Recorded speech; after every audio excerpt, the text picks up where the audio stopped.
सिंह हवेली के आंगन में मंडप लगा था। मेहमानों से पूरा घर भरा हुआ था। मंडप पर बैठे पंडित जी के मंत्रोच्चारण की आवाज़ पूरे वातावरण में गूंज रही थी। मंडप के पास ही एक महिला थी जिनकी उम्र 45-50 की लग रही थी। ये थी इस घर की मालकिन वसुंधरा जी। उनके पास उनकी 2 बहुएं हाथ में जयमाला की थाल लिए खड़ी थी। बाकी मेहमान आस-पास पड़ी कुर्सियों पे बैठे हुए थे। उनमें से कुछ में खुसर फुसर हो रही थी। अरे बिमला, पता है क्या, हमने सुना है दूल्हा शादी में आया ही नहीं है, कालका ने कहा है। क्या बात कर रही हो कालका? तभी मैं कहूँ, बारात तो आई नहीं, फिर भी शादी की रस्में हो रही हैं मंडप में, पर बिना दूल्हे के कैसे शादी हो रही है फिर? आश्चर्य से भरकर बिमला ने पूछा। पता नहीं, बड़े लोग हैं भई, दूल्हा भी खरीद लिया होगा, कालका ने हंसते हुए कहा। खरीदा नहीं, उठा लाए हैं किसी को, उससे ही करवा देंगे शादी, उनके बगल में बैठते हुए कम्मों ने कहा। हाय राम, किसे उठा लाए हैं? भगवान जाने कब सुधरेंगे ये लोग। ऐसे कैसे किसी से भी शादी करवा देंगे? बेटी की कोई चिंता नहीं है क्या? कालका ने कहा। अरे इनको क्या फ़र्क पड़ेगा, कौन सा सगी बेटी है, तंज कसते हुए बिमला ने कहा। तभी पंडित जी ने कहा, दूल्हे को बुलाइए। पंडित जी की आवाज़ से सब औरतें चुप हो गई। सब जानना चाहती थी दूल्हा कौन है। पंडित जी के कहते ही 2 लोग एक लड़के को पकड़ कर लाए। उसके हाथ बंधे हुए थे और 4 लोग इसके पीछे बंदूक लिए खड़े थे। लड़के को दूल्हे के कपड़े पहनाए गए थे। वो बार बार एक ही बात दोहरा रहा था, मुझे जाने दो, मुझे नहीं करनी किसी से शादी, मुझे छोड़ दो। ए लड़के, मुंह बंद कर अपना और चुपचाप बैठ जा मंडप में, वरना मार मार कर चमड़ी उधेड़ दूंगा। एक रौबदार आवाज़ गूंजी। सब उस तरफ देखने लगे। एक आदमी कुर्ता पजामा पहने, सर पर साफा बांधे 2 आदमियों के साथ चला आ रहा था। सब उसे देखते ही नमस्ते करने लगे। मंडप पर पहुंचकर उसने वसुंधरा जी को देखते हुए हाथ जोड़े और खड़ा हो गया। वसुंधरा जी ने कहा, अरे प्रताप भैया, कहाँ से पकड़ लिया इसे? कितना शोर मचा रहा है, मुंह बंद करो इसका। अरे कुछ ना जीजी, जैसे ही बीरेन ने बताया दूल्हे ने शादी से मना कर दिया, तो बस ले आए ढूंढ कर एक और दूल्हा। एक बार फेरे पड़ने दो, फिर क्या ही कर लेगा, प्रताप ने कहा और हंसने लगा। लड़के ने अपनी जगह से उठते हुए कहा, जाने दो मुझे, वरना अच्छा नहीं होगा, मैं पुलिस केस करूँगा तुम सब के खिलाफ। ए लड़के, जिस पुलिस की तू बात कर रहा है ना, उसको मैं अपनी जेब में रखता हूँ, समझा? अब चुपचाप बैठ रहे, वरना पीछे खड़ा मेरा आदमी मेरे एक इशारे पे गोली तेरे सर से पार कर देगा और तेरे घर वालों को तेरी लाश भी नहीं मिलेगी, समझा? प्रताप ने गुस्से में चिल्लाकर कहा। लड़का फिर भी नहीं माना और उठकर जाने लगा तो वहाँ खड़े लोगों ने उसे 2-3 घूंसे मारे और दोबारा बिठा दिया। लड़का बैठा रहा। उसे कुछ समझ नहीं आ रहा था। उसे उस लड़की पर भी बहुत गुस्सा आ रहा था जिसे उसकी शादी होनी थी। वो सोचने लगा, कैसी लड़की है, ऐसी शादी के लिए मान कैसे गई, जब जानती है ऐसी शादी का कोई फ्यूचर नहीं है। उसके घर वाले तो पूरे गुंडे हैं। हे भगवान, कहाँ फंस गया मैं, अब क्या करूं, कैसे निकलूं यहाँ से? कन्या को ले आइए, जयमाल का समय हो रहा है, पंडित जी ने वसुंधरा जी को देखते हुए कहा। जी पंडित जी, अभी बुलाती हूँ, कहकर उन्होंने अपनी दोनों बहुओं को अंदर भेज दिया। बाकी मेहमान और गांव वाले बस तमाशा देख रहे थे। कोई कुछ नहीं कर सकता था क्योंकि इन ठाकुरों से कौन पंगे ले। सबकी नजरें दरवाजे पर थी। मंडप पे बैठा लड़का भी इस तरफ देखने लगा। थोड़ी देर बाद दोनों बहुएं एक लड़की को सहारा देकर लाई। 19-20 साल की उम्र होगी इसकी। लड़की से चला भी नहीं जा रहा था। दुल्हन थी, पर न चेहरे पे कोई नूर, न खोई खुशी, आंसुओं से भीगी आंखें, रोने से लाल हुआ चेहरा। बस अपनी दोनों भाभियों का हाथ थामे धीरे धीरे मंडप की तरफ बढ़ी जा रही थी। लोगों में बातें होने लगी। ये क्या हालत हुई है इसकी? ऐसा लग रहा है जैसे मारा पीटा गया है इसको। खामोश हो जाओ सब, दुल्हन के पीछे से आते हुए विराट ने कहा। माहौल शांत हो गया। यहाँ जो भी हो रहा है ये हमारे घर का मामला है, कोई कुछ नहीं कहेगा, वरना उसका हाल बहुत बुरा होगा, विराट के पास खड़े बीरेन ने कहा। फिर पंडित जी से कहा, ए पंडित, जल्दी मंत्र पढ़ और शादी करा इसकी, कल तक ही मनहूस इस घर से बाहर चाहिए हमें। बहुत कर ली देखभाल इसकी। लड़के ने सुना पर कुछ समझ नहीं पाया। तब तक लड़की मंडप पर उसके पास आ गई थी। जयमान ले लिया। दोनों को खड़ा किया गया। एक दूसरे को हार पहनाए। पंडित जी ने कहा, मुझे कुछ कहना है छोटी माँ। लड़की ने धीरे से वसुंधरा जी से कहा, कहो क्या कहना है। वसुंधरा जी ने बेमन से कहा, आपको मेरे साथ जो करना हो कीजिए, पर इन्हें जाने दीजिए। मैं ये शादी नहीं करूँगी। किसी की ज़िंदगी मेरी वजह से बर्बाद नहीं करूँगी। अपनी लड़खड़ाती आवाज़ में उसने कहा, क्यों विराट, ये तो मान गई थी ना, फिर से मना क्यों कर रही है। इसकी खरीदारी में कमी की तुम लोगों ने। वसुंधरा जी ने गुस्से में कहा, अरे माँ, इतना मारा इसे, देख तो रही हो, खड़ा भी नहीं हुआ जा रहा, पर फिर भी जुबान बंद नहीं हो रही है। अभी बताता हूँ इसको। कहकर विराट उसकी तरफ बढ़ा। चुपचाप बैठ जाया वरना। विराट ने चीखते हुए कहा, वरना क्या, मार डालोगे ना, जैसे मेरी माँ को मारा। लड़की ने भी गुस्से में कहा, चुप कर जा मनहूस। कहते हुए विराट ने उसे एक थप्पड़ मार दिया। वो संभल नहीं पाई और पास खड़े लड़के पे जा गिरी। लड़के ने उसे संभाला। पहली बार उसने इससे पास से देखा। कितनी प्यारी सी थी वो, बिल्कुल परी की तरह। उसकी हालत पर उसे बहुत तरस आया और मन ही मन उसने एक फैसला किया, कोई इस तरह अपनी बहन के साथ बर्ताव कैसे कर सकता है। लड़के ने सोचा। दोबारा लड़की को मारने के लिए जैसे ही विराट ने हाथ उठाया, लड़के ने रोकते हुए कहा, रुक जाइए आप सब, जान ले लेंगे क्या इसकी। क्या हालत कर दी है इसकी, नहीं रखना चाहते हैं ना इसे। ठीक है, मैं करूँगा इससे शादी, और ये मैं अपनी मर्जी से कर रहा हूँ। बस मेरे हाथ खोल लीजिए। उसे भी पता नहीं लगा कि ऐसा क्या था जिस वजह से वो ये सब कह रहा था। विराट, बीरेन और वसुंधरा जी, उनकी तो मन की मुराद पूरी हो गई। वो सब खुश होकर बोले, हाथ खोल दो लड़के के, पर ध्यान से। लड़के कोई होशियारी की तो जान से जाएगा। जैसे ही लड़के के हाथ खुले, उसने ठीक से लड़की को उसके कंधे से पकड़ा और बैठाने लगा, पर तभी उसने देखा लड़की बैठ नहीं रही। उसने कहा, क्या हुआ, बैठ जाओ। आप ये क्यों कर रहे हैं, आपकी लाइफ ख़राब हो जाएगी। मेरा इस दुनिया में कोई नहीं है, मैं मर भी गई तो कुछ फ़र्क नहीं पड़ेगा किसी को। आप चले जाइए यहाँ से, ये लोग राक्षस हैं। रोते हुए उसने हाथ जोड़कर याचना भरी नज़रों से लड़के को देख कर कहा, चला जाऊँगा, पर तुम्हें साथ लेकर। मुझ पर भरोसा रखो, तुम्हें कोई कुछ नहीं करेगा। अब बैठो और रस्में पूरी करो, लड़के ने कहा। लड़की ने उसके चेहरे पे नज़र डाली। एक अलग ही आत्मविश्वास दिखाई दे रहा था, जैसे वो सब ठीक कर देगा। इस समय लड़की को उसमें एक महिषा दिखा जो उसे इन हैवानों से बचा लेगा। उसने हाँ में सिर हिला दिया, पर फिर कहा, मैं नहीं बैठ पाऊँगी, मेरे पैरों में बहुत चोट है, दर्द हो रहा है। लड़की ने रोते हुए कहा। लड़का समझ गया कि उसे मारा गया है। जाने क्यों उसे बहुत हमदर्दी होने लगी। उसे खुद पे शर्म आई कि 2-3 घूंसे खाकर वो यहाँ बैठा रहा, और ये लड़की मरने को तैयार है, पर शादी करने को नहीं। उसने पास रखी कुर्सी खींची और लड़की को वहाँ धीरे से बिठा दिया। मंत्रोच्चारण के साथ सभी रस्में पूरी होने लगी और अंत में सिंदूरदान के साथ विवाह संपन्न हुआ। ए लड़के, सुन ध्यान से, अब इसको लेकर निकल यहाँ से, और फिर कभी इस गांव में नज़र मत आना, वरना दोनों को गायब कर दूंगा।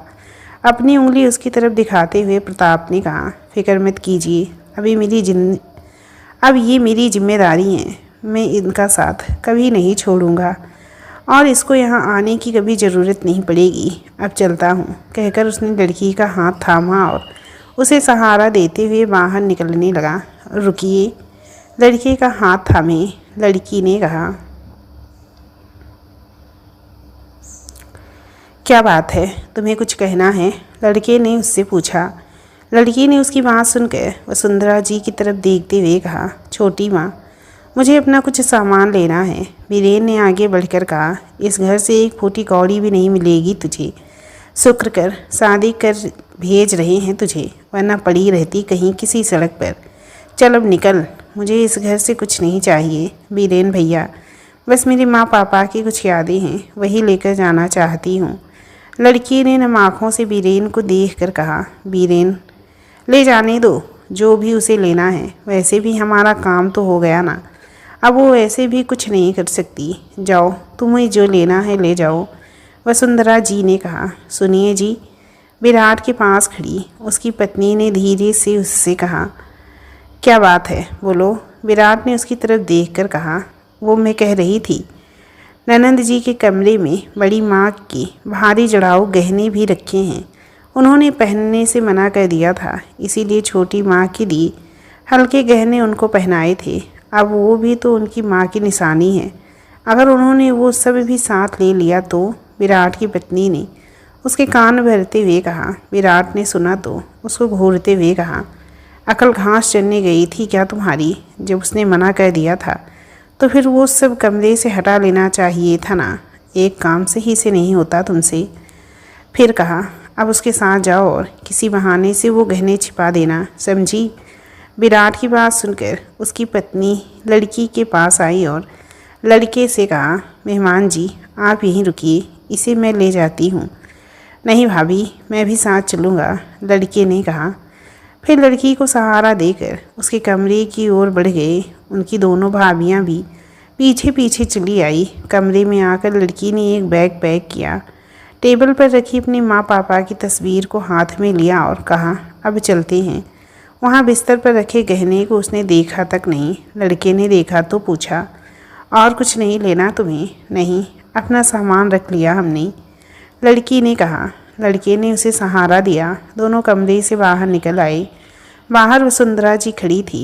लड़की उनके पास आई और बोली, चलती हूँ छोटी माँ, पर एक दिन ज़रूर वापस आऊँगी। अपनी माँ के कातिलों को मैं सज़ा दिलवा कर रहूँगी। आप सब बच नहीं सकते, कहकर उसने लड़के से चलने का इशारा किया। लड़का उसकी बातें सुनकर हैरान था, पर तब उसने कुछ नहीं कहा। दोनों घर से बाहर आ गए। बाकी मेहमान और गांव वाले भी धीरे धीरे चले गए। घर से बाहर आकर लड़की ने कहा, अब हम कहाँ जाएंगे? मेरे घर, लड़के ने जवाब दिया। लड़के ने समय देखा। रात के 1 बज रहे थे और इस समय उनको कोई सवारी भी नहीं मिलेगी, इसीलिए दोनों धीरे धीरे स्टेशन की तरफ बढ़ने लगे। अभी थोड़ी ही दूर आए थे कि एक कार उनके पास आकर रुकी। दोनों एक पल को घबरा गए कि कहीं फिर से प्रताप या उसके गुंडे तो नहीं आ गए। तभी दरवाजे से एक आदमी बाहर आया। लड़की के पास आकर वो हाथ जोड़ के कहने लगा, हमको माफ़ कर दियो बिटिया, तुम्हारी अम्मा को दिया अपना वचन नहीं करा सके तुम्हारी रक्षा। उसकी आंखों में नमी थी। लड़की ने आगे बढ़कर उसके हाथों को थाम कर कहा, हरी काका, ये आप क्या कह रहे हो? हाथ जोड़कर मुझे शर्मिंदा कर रहे हो? आप मेरे पिता समान हैं, ऐसे हाथ मत जोड़िए। और आप यहाँ क्यों आए? विराट या बीरेन भैया को पता चला तो आपको बहुत नुकसान पहुँचा सकते हैं। आप वापस जाइए काका। ये सुनकर हरी काका लड़के के पास आए और एक फ़ोन उसकी तरफ करते हुए कहा, यह आपको देने आए थे, शायद आपको इसकी ज़रूरत हो। ये उसी कमरे में रह गया था जहाँ आपको रखा गया था। ओह, आपका बहुत बहुत धन्यवाद काका, मुझे सच में इसकी ज़रूरत थी। दोपहर से घर से बाहर हूँ, वहाँ सब परेशान हो रहे होंगे। लड़के ने उनके हाथ से अपना फ़ोन लेकर खुश होकर उनका शुक्रिया अदा करते हुए कहा, मेहमान जी, आप लोगों को कहीं जाना है तो हम छोड़ आते हैं।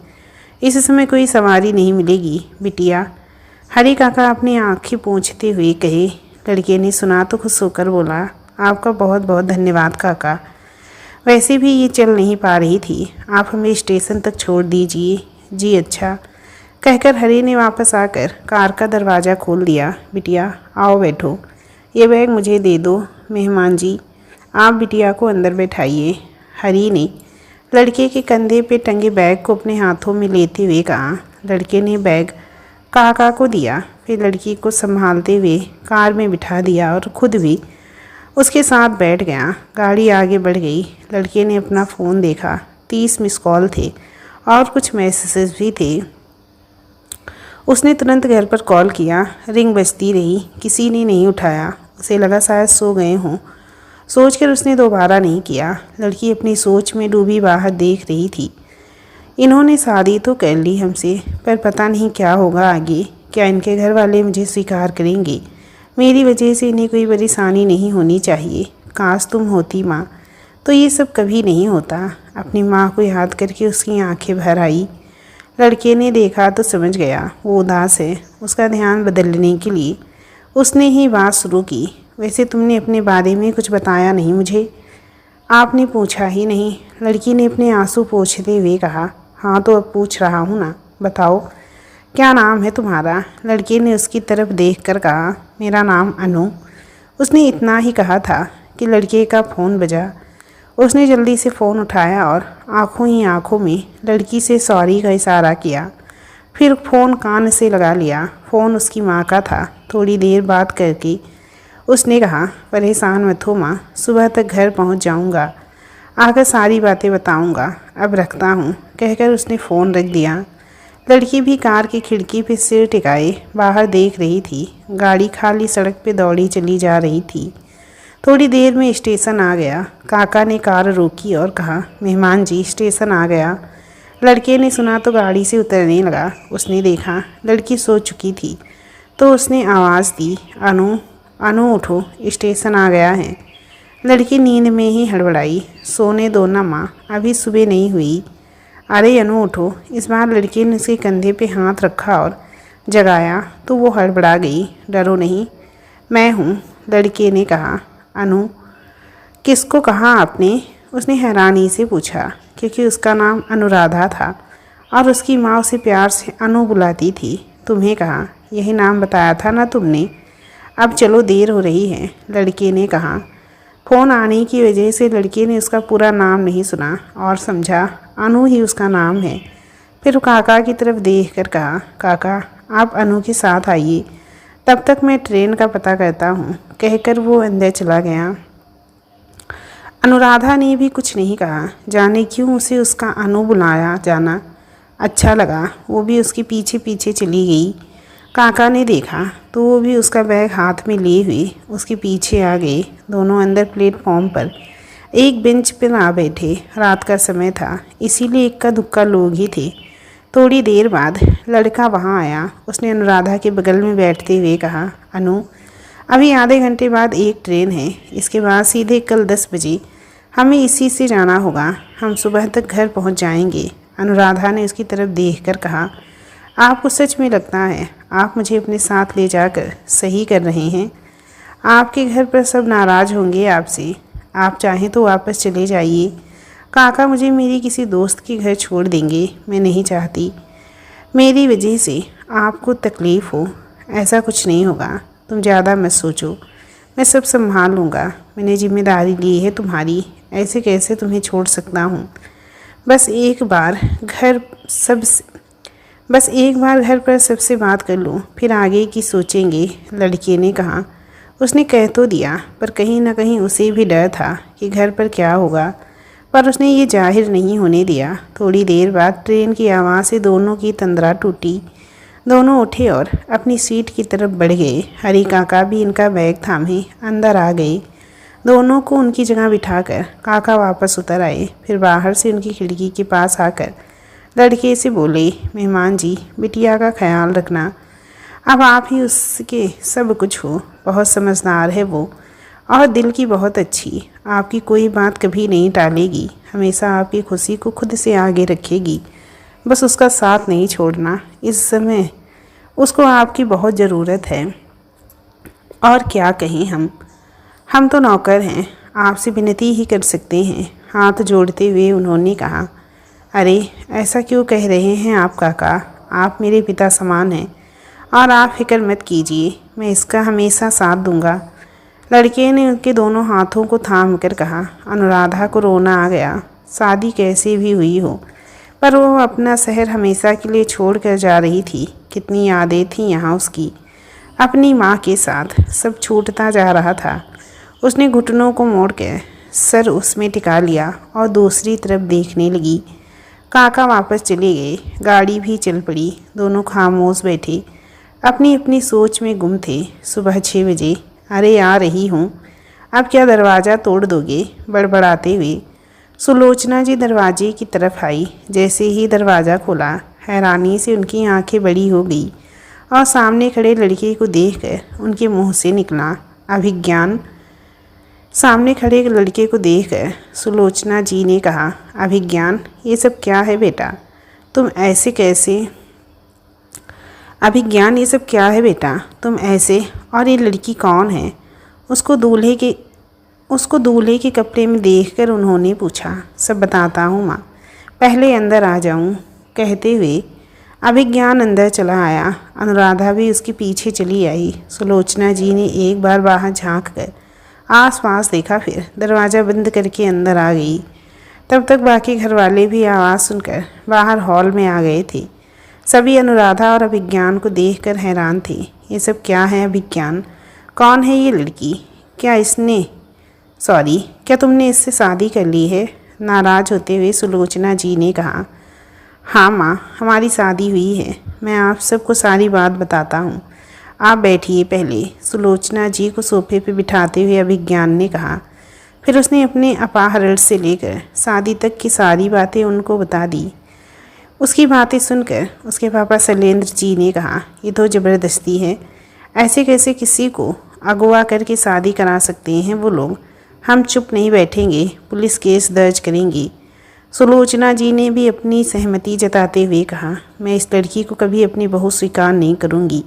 मैंने चंदन और सविता से वादा किया था, अभिज्ञान की शादी उनकी बेटी से ही होगी। ये यहाँ नहीं रह सकती। फिर अभिज्ञान की तरफ देखकर गुस्से से बोली, और तुम अभिज्ञान, तुम्हें भी तो उनकी बेटी पसंद थी ना?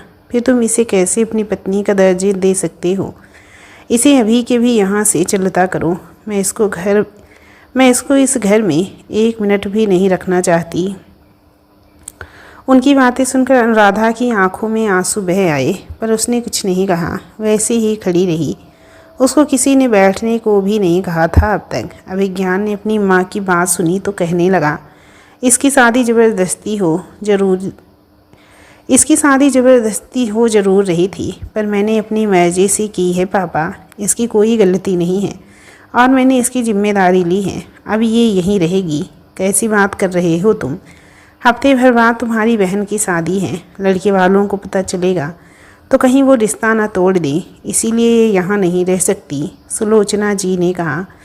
अभिज्ञान को ध्यान आया कि शिविका वहीं खड़ी थी और अपनी शादी टूटने की बात सुनकर उसका चेहरा उदास हो गया था। उसने कहा, ऐसा कुछ नहीं होगा माँ, मैं खुद उनको समझाऊंगा।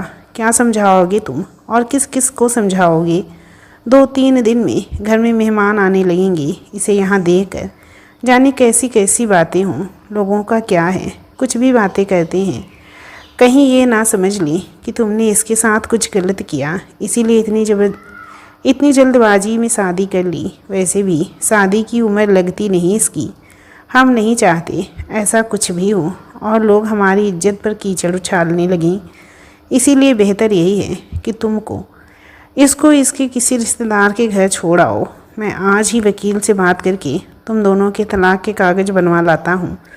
इससे कहना इस पर दस्तखत करे और जाए यहाँ से। शैलेंद्र जी ने अपना फरमान सुना दिया। पापा, ये आप कैसी बातें कर रहे हैं? मैंने जिम्मेदारी ली है इसकी, वादा किया है, उसका साथ कभी नहीं छोड़ूंगा। पर आप तलाक की बात कर रहे हैं। वो कहाँ जाएगी पापा? उसका अब मेरे अलावा कोई नहीं है। मैं उसे तलाक नहीं देने वाला। बस अनु यहीं रहेगी इसी घर में। लड़के ने भी थोड़ा गुस्से में कहा। तुमने बताया नहीं अभिज्ञान, क्या तुमने मन से इसको अपनी पत्नी स्वीकार कर लिया है? सुलोचना जी ने कहा। मैंने इसे अपनी दोस्त माना है माँ, और वो मेरी जिम्मेदारी है बस, अभिज्ञान ने कहा। अनुराधा ने सुना तो उसका दिल टूट गया। जिस शादी को हुए अभी 1 दिन भी नहीं हुआ, उसे तोड़ने की बातें हो रही थी। वो सोचने लगी, क्या किस्मत थी उसकी। पहले माँ चली गई उसे छोड़कर, घर वालों ने भी निकाल दिया घर से, और जिसने मदद की वो तो उसे बस जिम्मेदारी मान रहा है। अब वहाँ से भी जाने को कहा जा रहा है। उसे अपना जीवन बोझ लगने लगा। वो सर झुकाए वैसे ही खड़ी रही।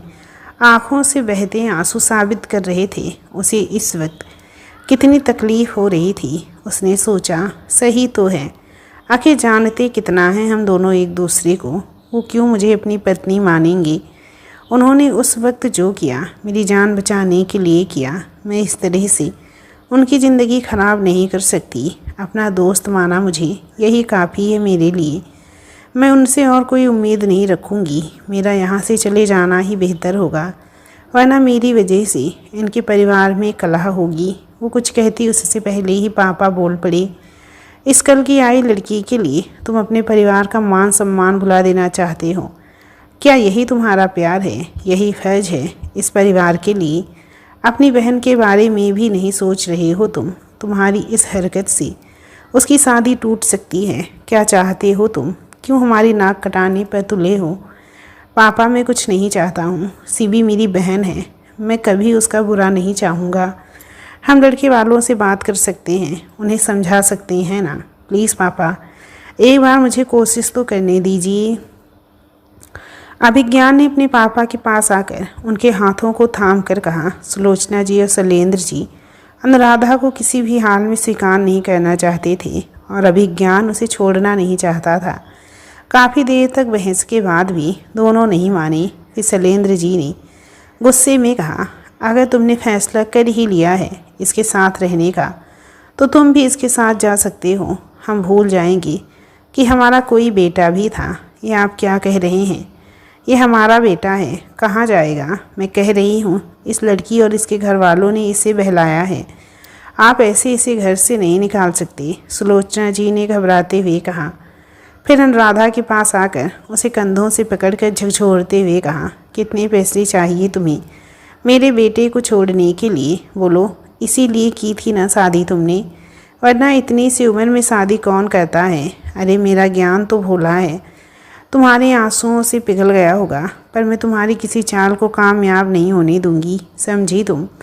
अब कीमत बोलो अपनी। अनुराधा को ऐसा लगा जैसे धरती फट जाए और वो उसमें समा जाए। वो कुछ ना बोल सकी, बस भरी आँखों से अभिज्ञान की तरफ देखा। वो भी उसे ही देख रहा था, अपनी माँ की बातों से। अभिज्ञान को बहुत बुरा लगा। वो कुछ कहने के लिए आगे बढ़ा ही था कि शैलेंद्र जी ने कहा, बस अब बहुत तमाशा हो गया। मैंने अपनी बात कह दी है। अब फैसला तुम्हें करना है। अभिज्ञान, तुम्हें किसका साथ चाहिए? पापा, मैं। अभिज्ञान आगे कुछ कहता उससे पहले अनुराधा ने कहा, हम कुछ कहना चाहते हैं अभिज्ञान जी। अभिज्ञान उसके पास आया और कहा, बोलो अनु, क्या कहना है तुम्हें? मुझे चले जाना चाहिए अभिज्ञान जी, मेरी वजह से अपने परिवार को मत छोड़िए। परिवार और माँ पापा के बिना जीवन कैसा होता है जानती हूँ मैं कभी भी नहीं चाहूँगी मेरी जैसी ज़िंदगी आपकी भी हो। अगर आप सच में मुझे अपना दोस्त मानते हैं तो जाने दीजिए मुझे। उसने हाथ जोड़ते हुए अभिज्ञान से कहा। ये कहते हुए भी उसकी आंखें भर आई थी। ये तुम क्या कह रही हो अनु? कहाँ जाओगी तुम? वापस गई तो वो लोग तुम्हें मार देंगे। फिर कहाँ जाओगी? मैं ऐसा कुछ नहीं होने दूंगा, सब ठीक हो जाएगा, अभिज्ञान ने समझाया।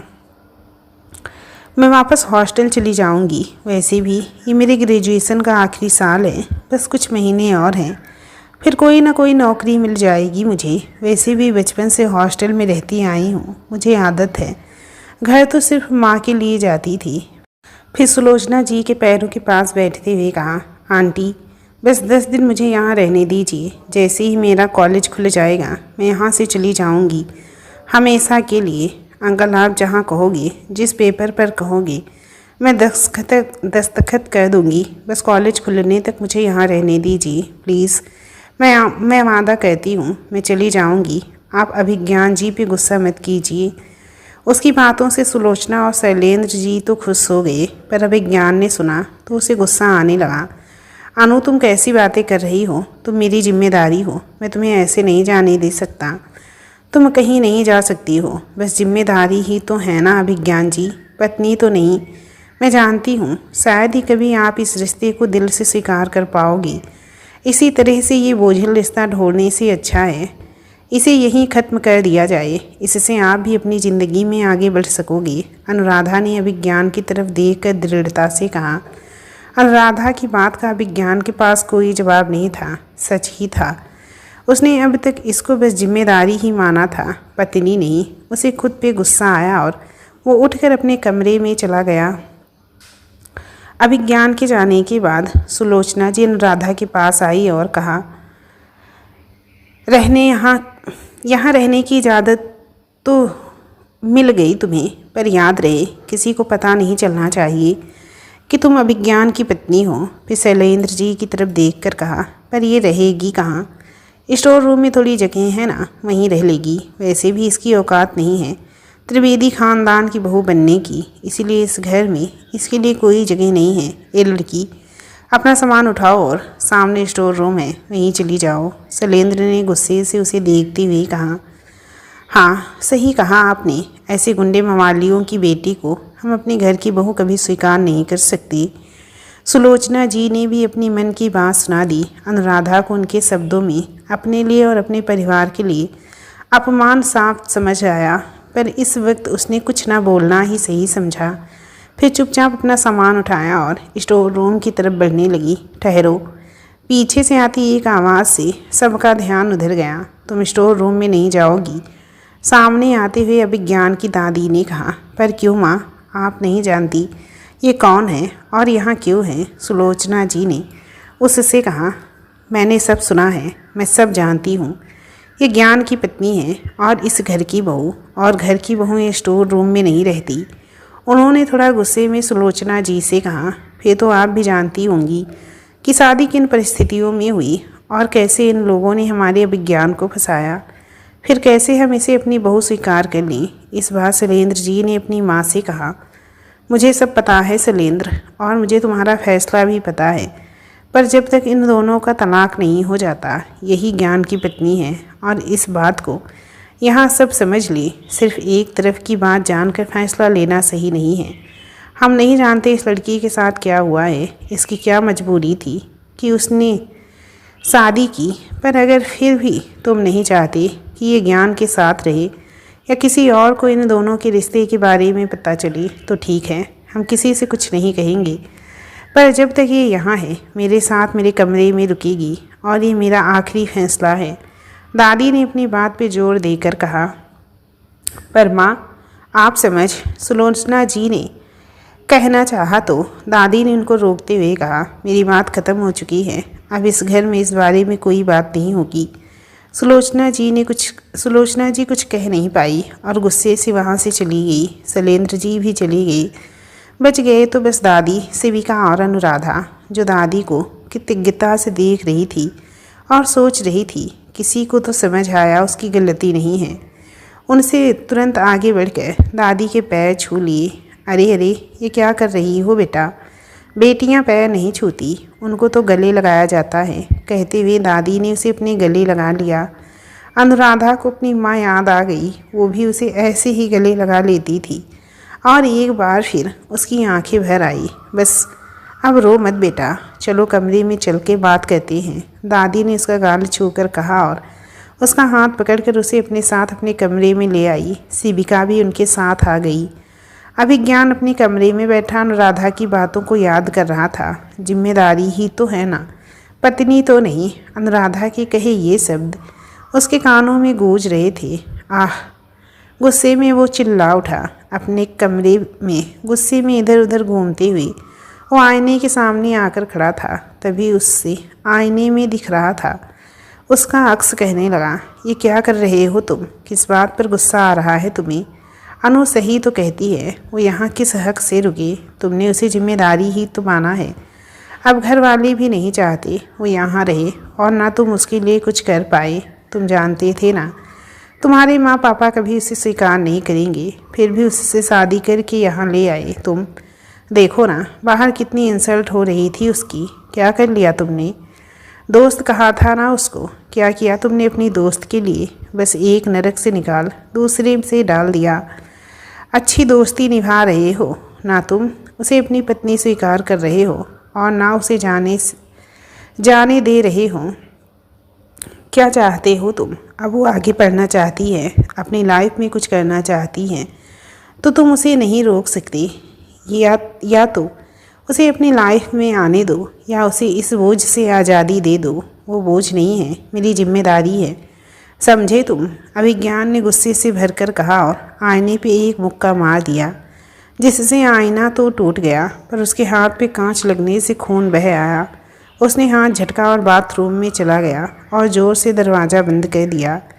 सीबी रमा से कहकर उसका सामान मेरे कमरे में रखवा दो। दादी ने पहले अनुराधा और फिर सीबी से कहा। जी दादी, सीबी ने कहा और बाहर निकल गई। तुम यहाँ बैठो बेटा, दादी ने अनुराधा से कहा, फिर खुद उसके पास बैठ गई। मेरे पापा गुंडे नहीं थे दादी, अनुराधा ने सुलोचना की बात याद करके दादी से कहा। दादी ने देखा उसकी आंखें अब भी नम थी। उन्होंने उसके सिर पे हाथ फेरते हुए प्यार से कहा, मैं समझती हूँ बेटा, सुलोचना की बात का बुरा नहीं मानना। उसने गुस्से में कहा, सब अब तुम कपड़े बदल लो और थोड़ी देर आराम करो, काफ़ी थकी हुई लग रही हो। अनुराधा ने सुना तो दादी को देखने लगी, फिर अपने कपड़े लेकर बाथरूम में चली गई। थोड़ी देर बाद बाहर आई। अब उसने कुर्ता पजामा पहन रखा था। दादी ने उसे अपने पास बैठने को कहा, फिर उससे बातें करने लगी। अनुराधा को दादी बहुत अच्छी लगी।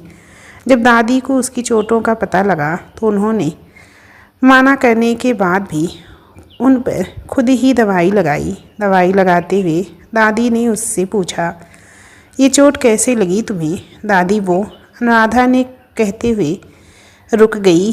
क्या हुआ बताओ, क्या बात हुई थी और किन परिस्थितियों में शादी हुई? मुझे सब जानना है, दादी ने कहा। मैंने शादी से मना किया तो विराट भैया और बीरेन भैया ने मुझे बहुत मारा था, अनुराधा ने सिर झुकाकर कहा। क्या? दादी चौंक पड़ी। उन्होंने कहा, मुझे अपने बारे में सारी बातें बताओ। तुम कौन हो, तुम्हारा घर परिवार, तुम्हारे मम्मी पापा के बारे में सब कुछ जानना है मुझे। दादी, अनुराधा ने उनकी तरफ देखकर कहा।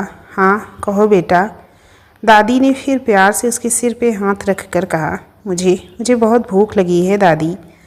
शादी करने से मना किया था तो घर पर 2 दिन से मुझे कुछ खाने को नहीं दिया गया था, उसने सिर नीचे करते हुए कहा। दादी ने सुना तो उनको बहुत बुरा लगा। उन्होंने सोचा क्या क्या सहा होगा इस बच्ची ने, और यहाँ भी इसके साथ बुरा बर्ताव हो रहा है, क्या बीत रही होगी इसके दिल पर। उन्होंने प्यार से उसके गाल को छू लिया और कहा, अभी भिजवाती हूँ। फिर उठकर बाहर जाने लगी तो अनुराधा ने पीछे से फिर पुकारा, दादी माँ। दादी ने मुड़कर उसे देखा, फिर पूछा, और कुछ चाहिए तुम्हें? अनुराधा ने ना में सिर हिलाया और कहा, अभिज्ञान जी ने भी कल से कुछ नहीं खाया है दादी, प्लीज़ उनको भी कुछ खिला दीजिए। अभी वो मुझसे नाराज़ है ना, आप कहेंगी तो वो मना नहीं करेंगे। इस वक्त उनकी आंखों में अभिज्ञान के लिए फ़िक्र थी, जिसे दादी ने महसूस किया था। उन्होंने मुस्कुराकर कहा, ठीक है, मैं उसे खिला दूंगी, तुम आराम करो, तुम्हारा खाना मैं भिजवा देती हूँ। फिर वो बाहर निकल गई। बाहर आकर दादी ने देखा शैलेंद्र ऑफिस जा चुका है और सुलोचना भी अपने कमरे में है। दादी ने रमा से कहकर 2 प्लेटों में नाश्ता निकलवाया। एक प्लेट रमा को देकर अपने कमरे में दे आने को कहा और दूसरी प्लेट खुद लेकर अभिज्ञान के कमरे की तरफ बढ़ गई। रमा को अपने कमरे में भेजकर दादी अभिज्ञान के कमरे में आई। उन्होंने देखा कमरे में अभिज्ञान नहीं है, पर बाथरूम से पानी की आवाज़ सुनकर वो सहम गई। वो समझ गई वो बाथरूम में है। दादी दरवाजे के पास आई और आवाज़ देते हुए कहा, ज्ञान, और कितनी देर है बेटा? तुम्हारे लिए खाना लाई हूँ, जल्दी बाहर आओ बेटा। बस हो गया दादी, आ रहा हूँ, दादी की आवाज़ सुनकर अभिज्ञान ने कहा। थोड़ी देर बाद अभिज्ञान बाहर आया। दादी को देखकर उसने उनके पैर छुए। दादी ने प्यार से मुस्कुराते हुए उसके सिर पे हाथ रखकर आशीर्वाद दिया, फिर उसके गाल को छू कर कहा, कैसा है मेरा बच्चा? ठीक हूँ दादी, अभिज्ञान ने कहा। आ बैठ, नाश्ता कर ले, फिर मुझे अनु बहू के पास भी जाना है, पता नहीं उसने खाया या नहीं। दादी ने कुर्सी खिसकाते हुए कहा, नहीं दादी, मुझे भूख नहीं है, आप इसे वापस ले जाइए। बेड पे बैठते हुए अभिज्ञान ने कहा, अरे ऐसे कैसे नहीं है, कल से तूने कुछ नहीं खाया, फिर भूख क्यों नहीं है? दादी ने थोड़ा नाराज़ होते हुए कहा, आपसे किसने कहा मैंने कल से कुछ नहीं खाया? अभिज्ञान ने थोड़ा हैरान होते हुए कहा, और कौन कहेगा बेटा, अनु ने बताया, उसने ही तो मुझे यहाँ भेजा कि तुझे कुछ खिला दूँ। दादी ने कहा, अनु ने आपसे कहा, वो खुद कहाँ है? अभिज्ञान को अब ध्यान आया। उसने गुस्से में अनुराधा को नीचे अकेले ही छोड़ दिया था। वो मेरे कमरे में है, अब जब तक वो यहाँ है मेरे साथ रहेगी, दादी ने कहा। दादी, क्या आप भी मुझसे और अनु से नाराज़ हो? अभिज्ञान ने दादी के पास आकर उनके पास बैठते हुए कहा। नहीं बेटा, मैं किसी से नाराज़ नहीं हूँ। जो भी हुआ वो सही तो नहीं था, पर अब वो पत्नी है तुम्हारी, और इन सब में उस बच्ची की कोई गलती नहीं है। अगर ज़बरदस्ती तुम्हारे साथ हुई तो उसके साथ भी ऐसा ही हुआ है, दादी ने कहा। पर माँ नहीं चाहती, पर माँ पापा नहीं चाहते वो यहाँ रहे, और अब अनु भी तो जाना चाहती है यहाँ से, अभिज्ञान ने अनुराधा की बात याद करते हुए कहा। अब तुम उसे बस दोस्त कहोगे तो वो किस हक से यहाँ रहेगी? और इतनी देर में उसके बारे में ये तो समझ चुकी हूँ, वो अपनी वजह से तेरे साथ कुछ गलत नहीं होने देगी। वो कभी नहीं चाहेगी उसकी वजह से इस घर में झगड़े हों और तेरे माँ पापा के रिश्ते बिगड़ें। इसीलिए तुझे आज़ाद कर देना चाहती है इस रिश्ते से, जिससे हमारे घर में सब ठीक हो जाए। बहुत ही प्यारी बच्ची है, सबके लिए सोचती है, दादी ने अनुराधा को याद करते हुए कहा। हाँ दादी, सही कहा, बहुत प्यारी है, अभिज्ञान ने अनुराधा को याद करते हुए कहा। तो रोक लेना उसे, स्वीकार कर ले उसे, दादी ने कहा। दादी, मुझे बहुत भूख लगी है, हम बाद में बात करेंगे, और अब आप भी कमरे से जाइए। अनु वहाँ अकेली है, मैं भी आपसे वहीं मिलने आ जाऊँगा, अभिज्ञान ने बात को बदलते हुए कहा। दादी समझ गई वो इस बारे में बात नहीं करना चाहता, इसीलिए उन्होंने भी आगे कुछ नहीं कहा और वापस चली गई। अनुराधा दादी के कमरे में बैठी नाश्ता कर रही थी। तभी दादी को आवाज़ देते हुए शिविका वहाँ आई। दादी को वहाँ ना पाकर उसने अनुराधा से पूछा, दादी कहाँ हैं? जी वो अभिज्ञान जी के पास गई हैं, आती होंगी, आप बैठिए ना, अपनी जगह पे खड़े होते हुए अनुराधा ने कहा। अरे तुम खड़ी क्यों हो गई? बैठ जाओ, पहले खा लो, फिर बात करते हैं, कहते हुए शिविका वहीं उसके बेड पर बैठ गई। क्या आप भी मुझसे नाराज़ हैं? अनुराधा ने डरते हुए शिविका से पूछा। नहीं तो, तुम्हें ऐसा क्यों लगता है? शिविका ने उसकी तरफ देखकर कहा। नहीं, मतलब जब से हम आए हैं आपने मुझसे कोई बात नहीं की ना, तो लगा शायद आप भी नाराज़ हैं। आखिर मेरी वजह से आपकी शादी में भी परेशानी आ सकती है ना, अनुराधा ने मासूमियत से कहा। ऐसा कुछ भी नहीं होगा, तुम ज़्यादा मत सोचो, वैसे भी पापा ने कहा है ना, किसी को कुछ पता नहीं चलेगा, फिर तुम भी तो मेरी शादी के बाद यहाँ से चली जाओगी ना, शिविका ने कहा। जी मैं चली जाऊँगी, अनुराधा ने नज़रें नीची करके कहा। अरे शिवी, तू यहाँ क्या कर रही है? तुझे तो शॉपिंग पे जाना था ना, दादी ने अंदर आते हुए शिविका से कहा। ओह मेरी प्यारी दादी, भूल गई, आप भी साथ जाने वाली थी, आपको ही लेने आई थी, चलिए मेरे साथ, शिविका ने दादी के गले में बाहें डालकर कहा। अरे हाँ, मैं तो भूल ही गई थी।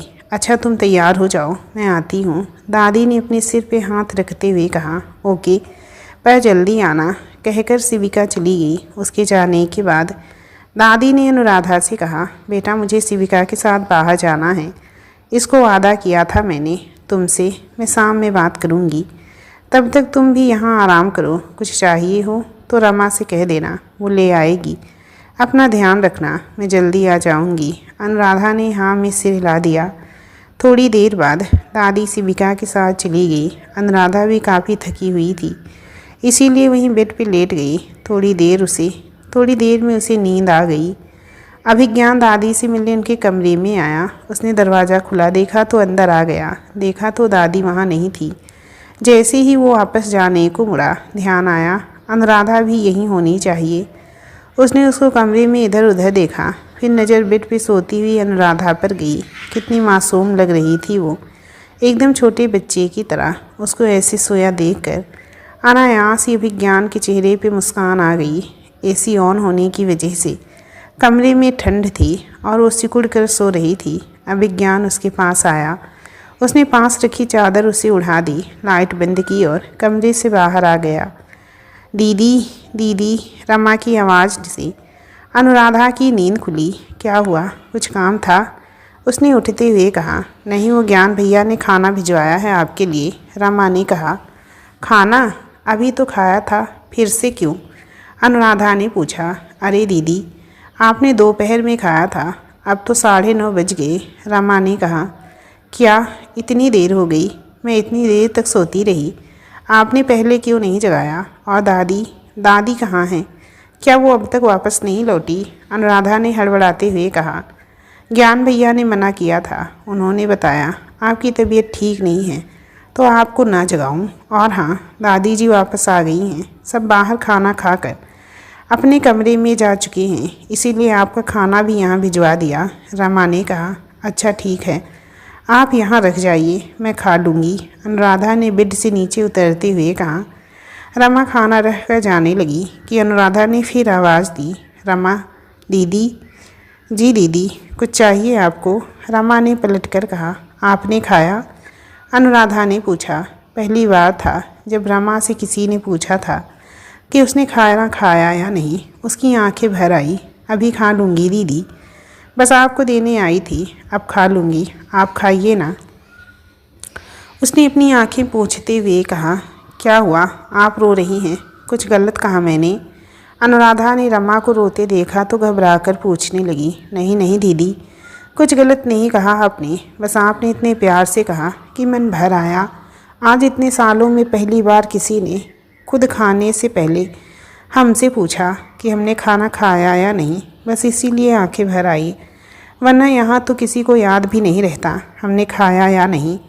कोई पूछने वाला नहीं। रमा ने अपने मन का हाल सुनाया। कोई बात नहीं, अब आप भी जाइए और खा लीजिए, काफ़ी देर हो चुकी है। अनुराधा ने प्यार से कहा। जी अच्छा, कहकर रमा चली गई। अनुराधा ने भी हाथ मुँह धोया, फिर खाना खाया। उसे मन तो नहीं था, पर जब उसने सुना कि अभी ज्ञान ने उसके लिए भिजवाया है तो उसने थोड़ा सा खा लिया और कमरे में बैठ वो दादी का इंतज़ार करने लगी। अभिज्ञान की अपने लिए फ़िक्र जानकर अनुराधा को अच्छा लगा। शायद वो अभिज्ञान को पसंद करने लगी थी, पर जानती थी अभिज्ञान के मन में ऐसा कुछ नहीं था।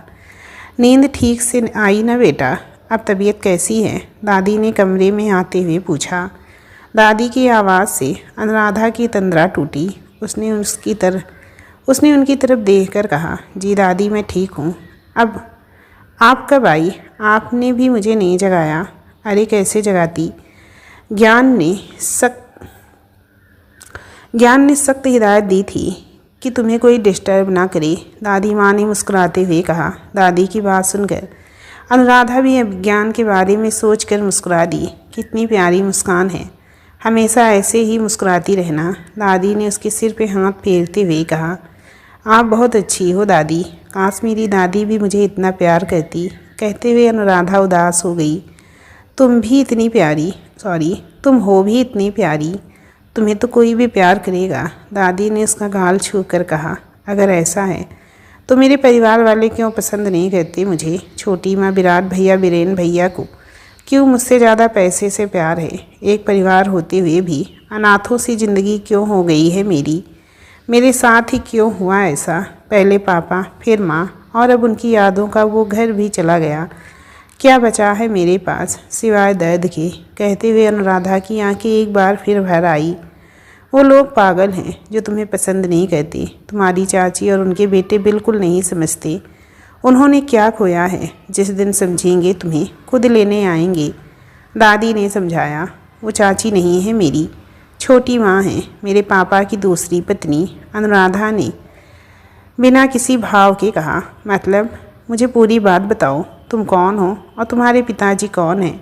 दादी थोड़ा हैरान होकर फिर से उसके बगल में आ बैठी। अगर आप सच में जानना चाहती हैं तो मैं आपको सब बताऊंगी। अनुराधा ने भी अपनी सहमति दे दी। इस कहानी के दूसरे भाग का लिंक आप सभी को कमेंट बॉक्स में मिल जाएगा।